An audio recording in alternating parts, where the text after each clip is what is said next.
नमस्कार, प्रभा साक्षी news network और आप सभी का स्वागत है।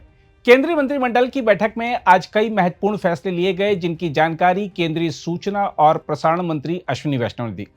इन निर्णयों का उद्देश्य देश के बुनियादी ढांचे को मजबूत करना, ग्रामीण अर्थव्यवस्था को सशक्त बनाना, कर्मचारियों को राहत देना और वैश्विक अनिश्चितताओं के बीच व्यापार को सुरक्षित बनाना है।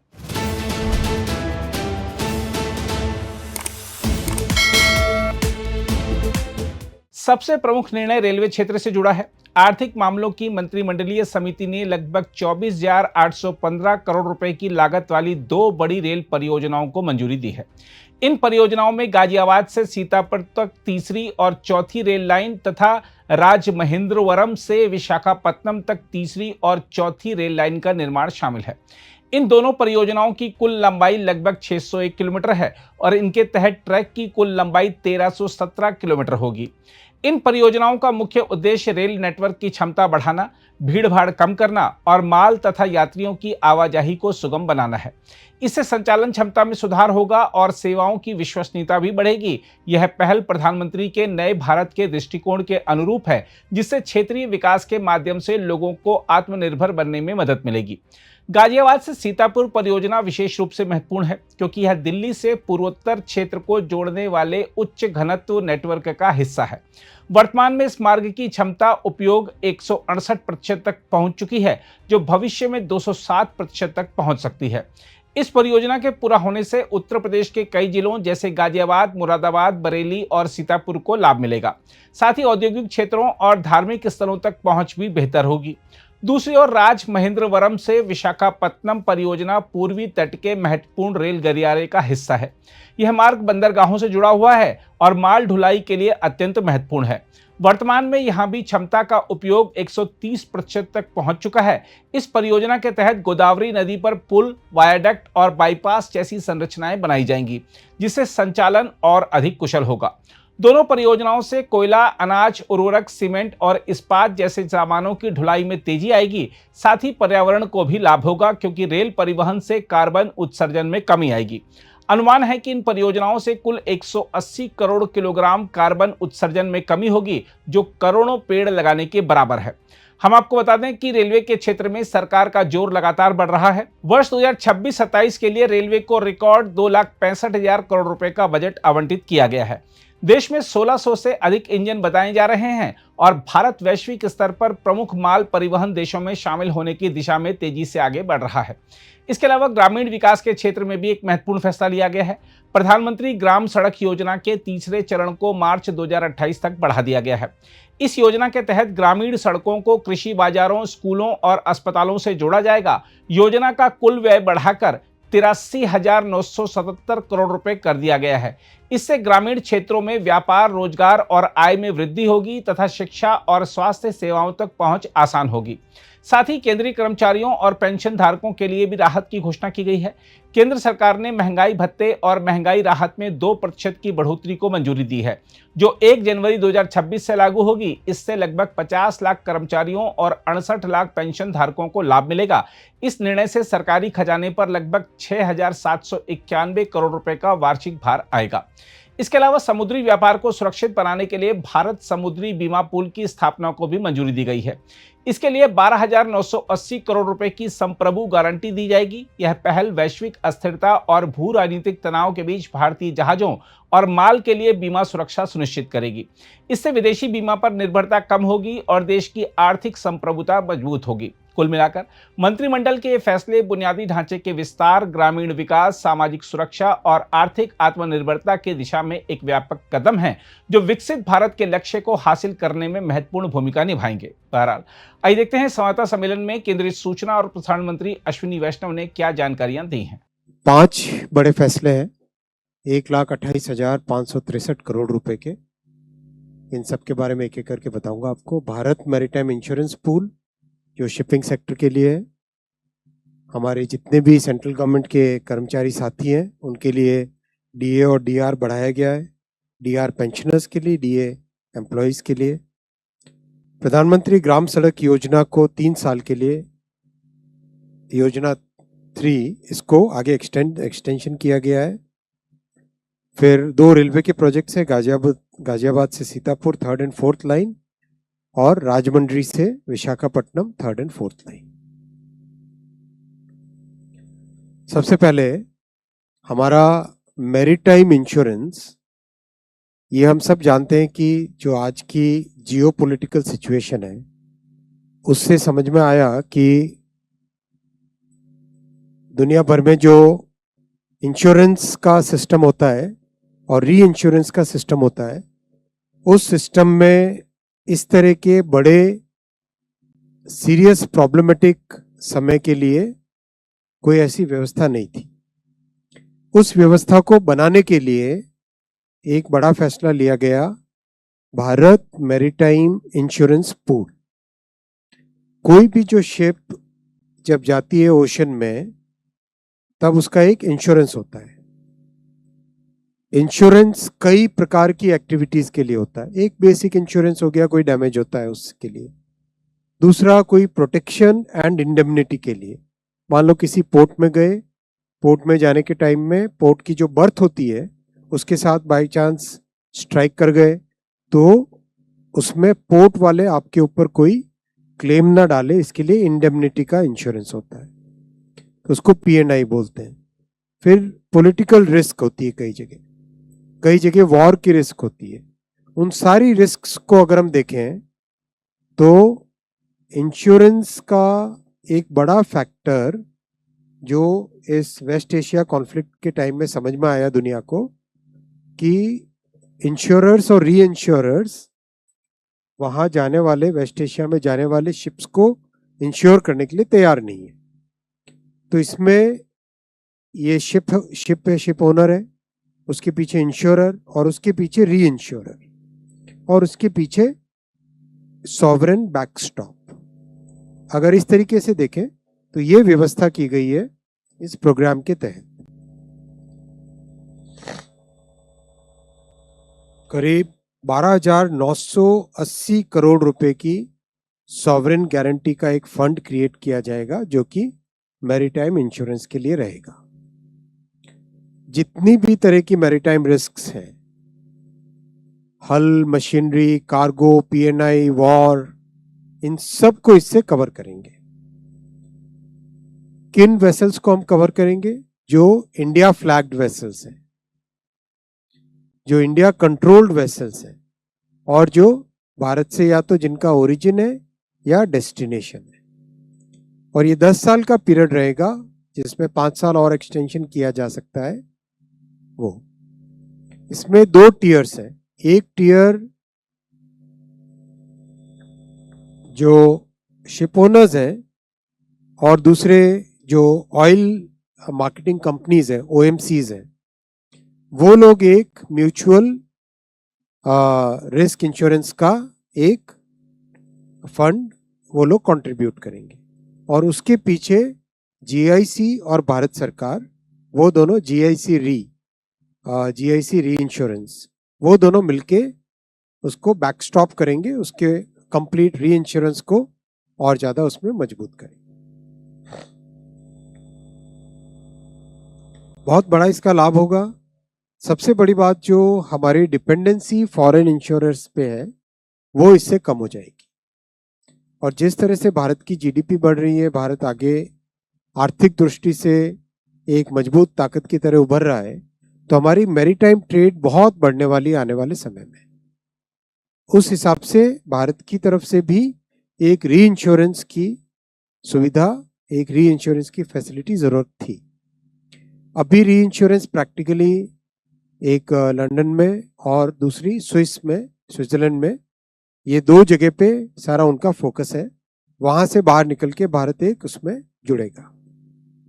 फॉरेक्स आउटगो भी बचेगा, और बहुत जगह जो रेसिप्रोकल इंश्योरेंस कवरेज होती है, यानी 2 देश हो या 2 ग्रुप्स हो, वो आपस में एक से दूसरे को रेसिप्रोकल इंश्योरेंस की जो फैसिलिटी देते हैं, उसमें भी भारत को बड़ा सहयोग मिलेगा।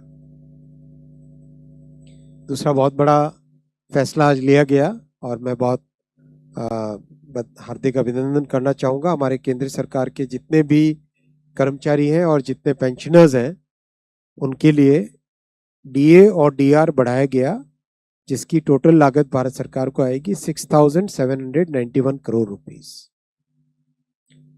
Basically DA and DR 1 Jan 2026 से 60% ऑफ बेसिक पे हो जाएगा। 2% बढ़ा है, 58 से 60 हुआ है, 60% ऑफ बेसिक पे हो जाएगा। टोटल करीब 50 लाख एम्प्लॉयज हैं और 68 लाख पेंशनर्स हैं भारत सरकार की। इन सब के लिए बहुत बड़ा ये बेनिफिशियल अवार्ड रहेगा। इसका financial implication 6,791 crore rupees per year आएगा। तीसरा बड़ा फैसला लिया है PMGSY 3। हम सब जानते हैं कि श्रद्धेय अटल जी के टाइम में प्रधानमंत्री ग्राम सड़क योजना के नाम से जो रेवोल्यूशनरी स्कीम आई थी, उस स्कीम के कारण ग्रामीण क्षेत्रों में बहुत बड़ा बेनिफिट हुआ। यूपीए के समय में वो थोड़ी धीमे हुई स्कीम। जब प्रधानमंत्री श्री नरेंद्र मोदी जी ने जिम्मेदारी संभाली, उसके बाद से प्रधानमंत्री ग्राम सड़क योजना में बहुत तेजी वापस से आई। आज उसका एक्सटेंशन और एलोकेशन इंक्रीज किया गया, जिससे कि PMGSY 3 अब हो गया 83,977 करोड़ रुपीस की स्कीम हो गई।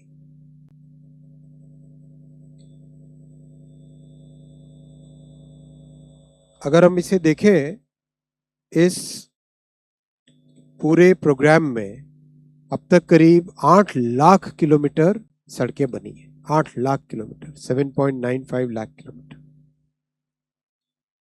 10,000 से अधिक ब्रिजेस इसमें बने ग्रामीण क्षेत्रों में। 7 लाख से ज्यादा मंडी हो, स्कूल हो, बड़ा एक कम्युनिटी सेंटर हो, वैसे जो बड़े ग्रामीण क्षेत्रों में इंपॉर्टेंट इंफ्रा पॉइंट्स होते हैं कम्युनिटी के, वो सब इससे कनेक्ट हुए। 7 लाख फैसिलिटीज कनेक्टेड। जो डायरेक्ट इम्पैक्ट अगर हम देखें, किसी स्कीम का इम्पैक्ट कई तरह से होता है। Economic impact, social impact, socio economic impact. अगर हम डायरेक्ट इम्पैक्ट एक देखें, बच्चों की ग्रामीण क्षेत्रों में डेली स्कूल अटेंडेंस इस प्रोग्राम के कारण 65% होगी। अपने आप में ये बहुत सिग्निफिकेंट है कि एक ग्रामीण क्षेत्र में इंफ्रा प्रोवाइड करने से कैसे ग्रामीण क्षेत्र में रहने वाले परिवारों के जीवन में एक बड़ा चेंज आता है। This is such a big change, such a big fundamental change. ग्रामीण क्षेत्रों में महिलाएं, बेटियां और बेटे स्कूल में ज़्यादा जाने लगे और 65% स्कूल अटेंडेंस इंक्रीज हुई PMGSY की। जो मंडी जाने की ट्रिप होती थी, उसकी एवरेज कॉस्ट 256 रुपीज कम हुई। ये सारे के सारे डिटेल स्टडीज हैं। अच्छे एकेडमिक इंस्टीट्यूशंस और वर्ल्ड बैंक और इस तरह की संस्थाओं ने ये सब स्टडी किया है। वो सारा डेटा आपके सामने। रूरल एम्बुलेंस एक्सेस जो प्रैक्टिकली बहुत ही कम थी, वो PMGSY के कारण 51% इंक्रीज होके 20% से 51% हो गई। आज जो फैसला लिया गया, उस फैसले में सबसे बड़ा परिवर्तन आया। जो प्लेन एरियाज और हिल एरियाज हैं, उसमें टाइम का एक्सटेंशन। प्लेन एरियाज में जो रोड्स एंड ब्रिजेस हैं, दोनों के लिए मार्च 2028 का समय सीमा तय की गई PMGSY 3 के लिए। और जो पहाड़ी क्षेत्र हिली एरियाज हैं, उसमें रोड्स के लिए मार्च 2028 और ब्रिजेस के लिए मार्च 2029 डिसाइड हुआ है इस प्रोग्राम के कंप्लीट होने का टाइम। आउटले बढ़ा के 83,977 करोड़ रुपीस कर दिया गया इसका।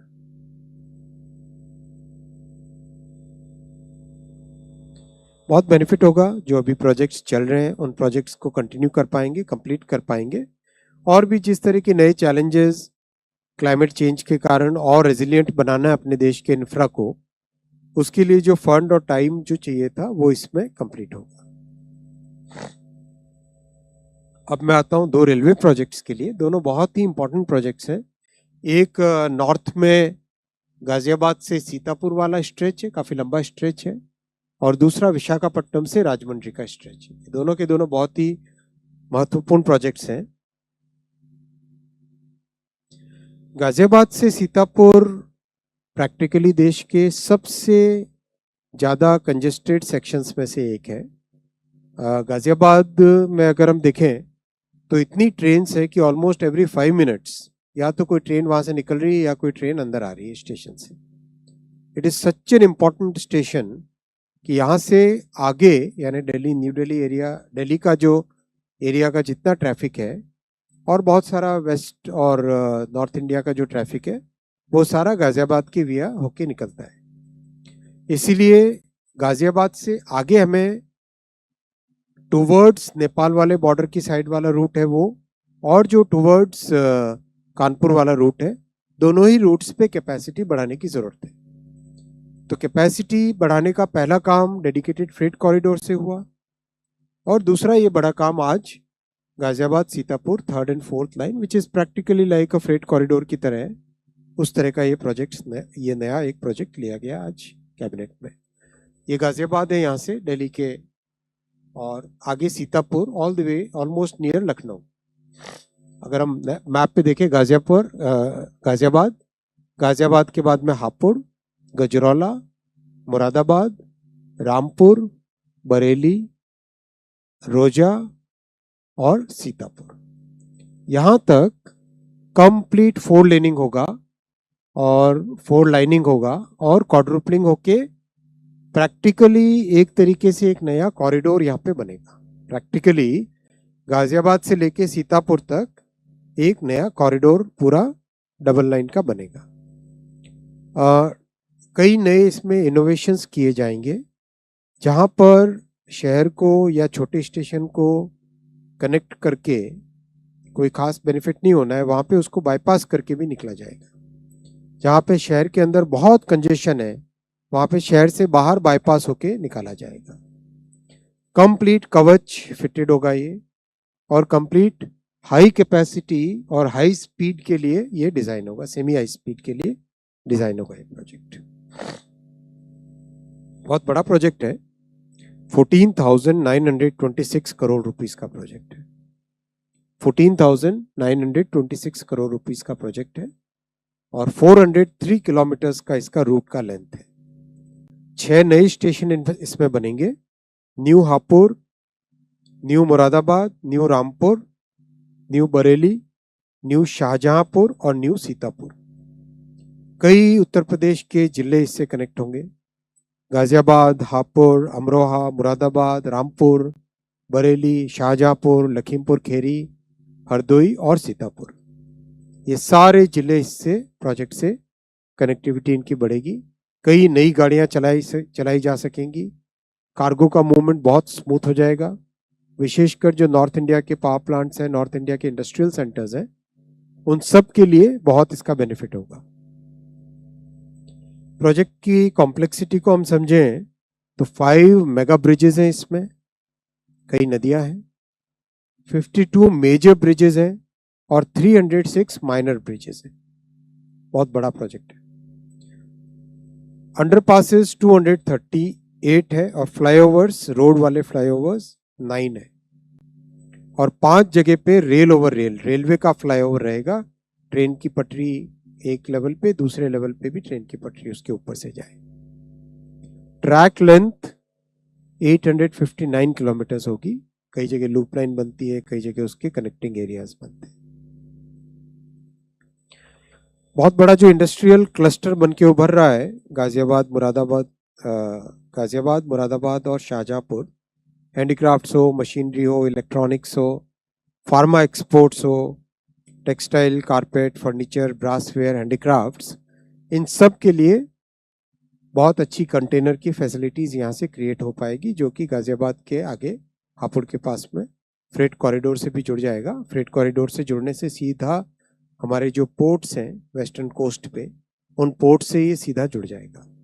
और ईस्टर्न फ्रेट कॉरिडोर से जुड़ने के कारण जो कोल का रिक्वायरमेंट है, मिनरल्स का रिक्वायरमेंट है, वो सीधा ईस्टर्न फ्रेट कॉरिडोर से होते हुए इस कॉरिडोर से जुड़ जाएगा। बहुत ही महत्वपूर्ण कनेक्टिविटी का प्रोजेक्ट है ये। और ये जो सारे प्रोजेक्ट्स आप देख रहे हो इन दिनों में, ये सारे प्रोजेक्ट्स एक नेशनल मास्टर प्लान बना है रेलवे का, जिसमें जहां पर भी कैपेसिटी बढ़ाने की जरूरत है उन सब प्रोजेक्ट्स को एक सिस्टमेटिक तरीके से मैप किया गया है। 2 साल की एक्सरसाइज की गई थी ये। इस 2 साल की एक्सरसाइज के आधार पे ये सारे प्रोजेक्ट्स एक एक करके आ रहे हैं।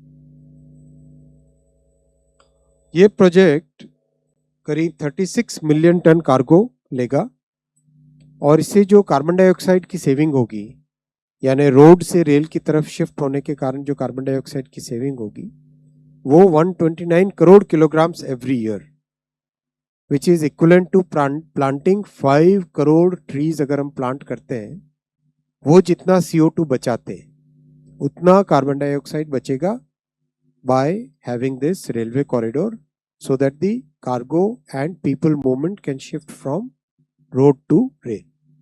And as we all know, rail is about 95% environment friendly compared to road. So that's why इसमें environment friendly है और cost कम है, इसीलिए इसको इतना फोकस किया गया। देश की लॉजिस्टिक्स कॉस्ट सेव होगी 2877 crore rupees per year.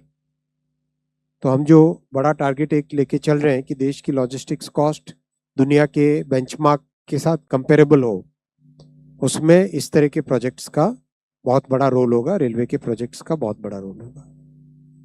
274 lakh human days employment generate होगा during the construction phase itself. 274 lakh human days. Second project आता हूं मैं ईस्टर्न कोस्ट पे। ईस्टर्न कोस्ट पे अगर हम देखें तो मैं इस नक्शे पे आपको सब दिखाना चाहूंगा, 2 नक्शों पे।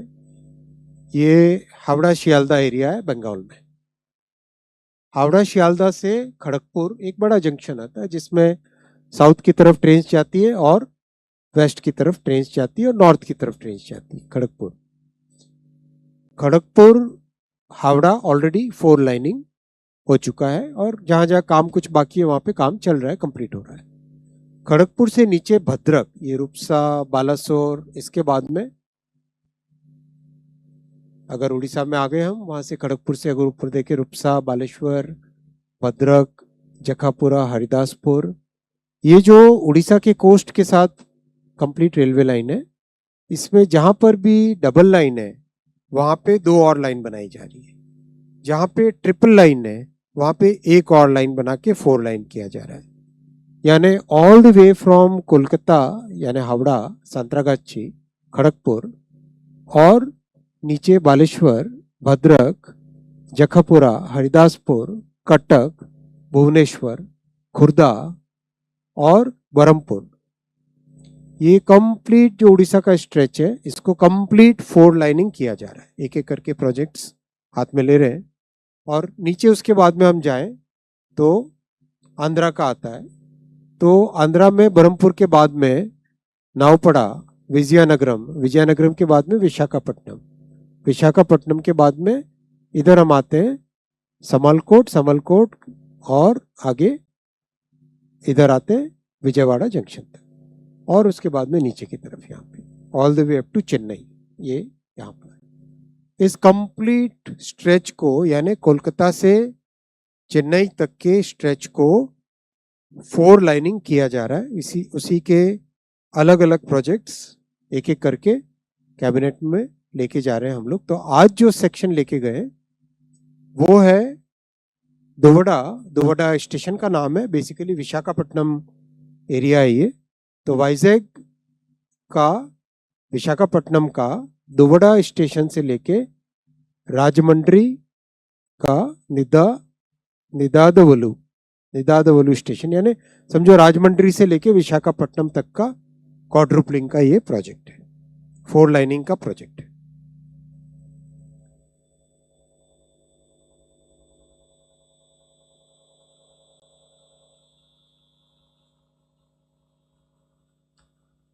ये 3rd and 4th लाइन जो बनेगी, इससे 3 बड़े पोर्ट्स हैं, जो बहुत इसका इमीडिएट इसको बेनिफिट मिलेगा, काकीनाडा, मछलीपट्टनम, गंगावरम। और ये सेक्शन जैसा भी आपको मैंने पूरा नॉर्थ से साउथ की तरफ दिखाया, ईस्ट के मतलब कोलकाता से लेके चेन्नई तक क्लियरली एक्सप्लेन किया, इसका ये सेक्शन है Howrah Chennai high density network का सेक्शन है ये। 198 किलोमीटर्स की रूट लेंथ है, बड़ा प्रोजेक्ट है, 9,889 करोड़ रुपीस का प्रोजेक्ट है। जो डिस्ट्रिक्ट्स इससे बेनिफिटेड होंगी, ईस्ट गोदावरी, कोनसीमा, काकीनाडा, अनकपल्ली, विशाखापट्टनम, ये सारी डिस्ट्रिक्ट्स इससे बेनिफिट होगी। और एक नया गोदावरी जी पे एक नया ब्रिज बनेगा 4.3 किलोमीटर लंबा। 4.3 किलोमीटर लंबा एक बड़ा गोदावरी जी पे एक बड़ा ब्रिज बनेगा।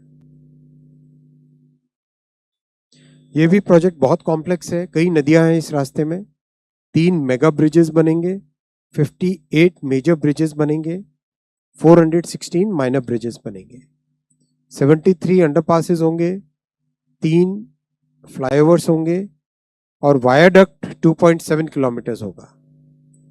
Complete raised elevated railway line इसमें रहेगी 2.7 किलोमीटर्स। इसमें भी जो इनोवेशन मुरादाबाद से सीतापुर के बताया आपको, फुल्ली कवच फिटेड रहेगा, हाई डेंसिटी हाई कैपेसिटी के लिए डिजाइन किया जा रहा है, हाई स्पीड के लिए डिजाइन किया जा रहा है इस कॉरिडोर को, और टोटल 458 किलोमीटर ट्रैक लेंथ इसमें बनेगी। बहुत इंपॉर्टेंट इकोनॉमिक एक्टिविटीज हैं यहाँ, थर्मल पावर प्लांट्स हैं, सीमेंट प्लांट्स हैं, स्टील प्लांट्स हैं, पोर्ट्स हैं, उन सबको इसका बेनिफिट मिलेगा।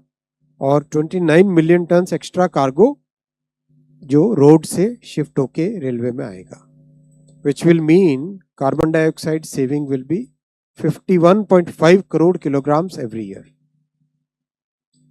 विच is equivalent to planting 2 crore trees. 2 crore पेड़ अगर लगाते तो उसके बराबर ये है। और 135 लाख ह्यूमन डेज जनरेट होंगे।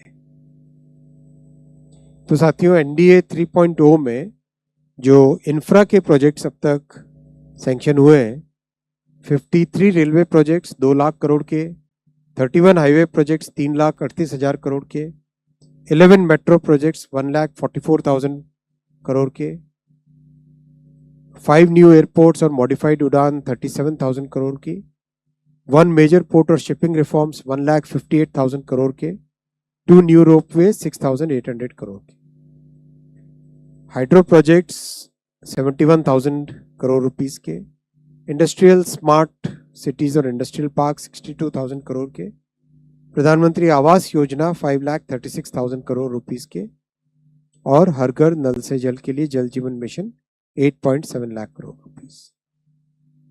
टोटल 24 लाख करोड़ से ज्यादा के प्रोजेक्ट्स एनडीए 3.0 में हुए, जो कि विकसित भारत की फाउंडेशन बनाने के काम में आएंगे।